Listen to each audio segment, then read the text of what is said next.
तो इंक्वायरी करना तो उनके दरवाजे पे आज बात करने के आए हैं, तो हमें जाने भी देने का काम नहीं हो रहा है। पोलिसांनी तुम्हाला बघत आधी अडवलेलं आहे, पोलिसांनी राज्य सरकार तिकीट मिळवण्याची असं मला राज्य सरकारला पहिला प्रश्न विचारायचा आहे, पोलीस विभागाला प्रश्न विचारायचा आणि केंद्र सरकारला पण प्रश्न विचारायचा आहे, नक्की ईडीचं काम काय?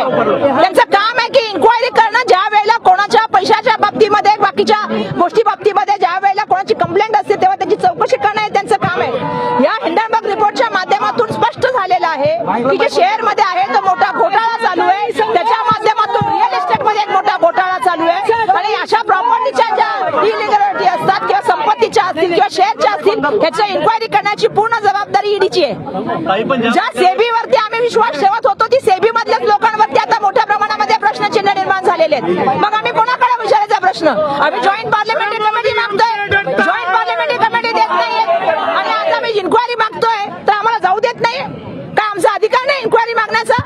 आमचा कंप्लेंट द्यायचा आमचा अधिकार नाहीये आणि आम्ही कसले कंप्लेंट मागतोय सांगतोय?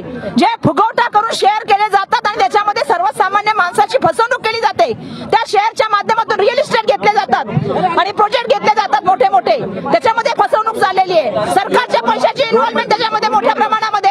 आणि जर ईडीनेच इन्क्वायरी करणार तर कोण करणार? आणि जर आम्ही तिथे मागणी करतो तो काही चूक करतोय?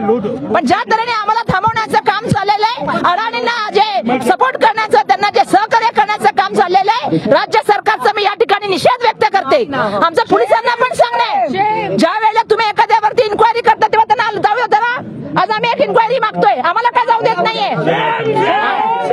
आमचं म्हणणं आहे ईडीच्या अधिकाऱ्यांनी आमचा कॉग्निजन्स घ्यावा आणि त्या ठिकाणी अडाणी समूहावरती मोठ्या प्रमाणामध्ये चौकशी सुरू करावी, त्यांच्या शेअरमध्ये, रिअल इस्टेटमध्ये, त्यांच्या सगळ्या उद्योगामध्ये, त्यांच्या इलेक्ट्रिकच्या उद्योगामध्ये चौकशी करावी असं आमचं या ठिकाणी म्हणणं आहे। आणि जॉईंट पार्लमेंट कमिटी व्हावी। आज आमच्यावरती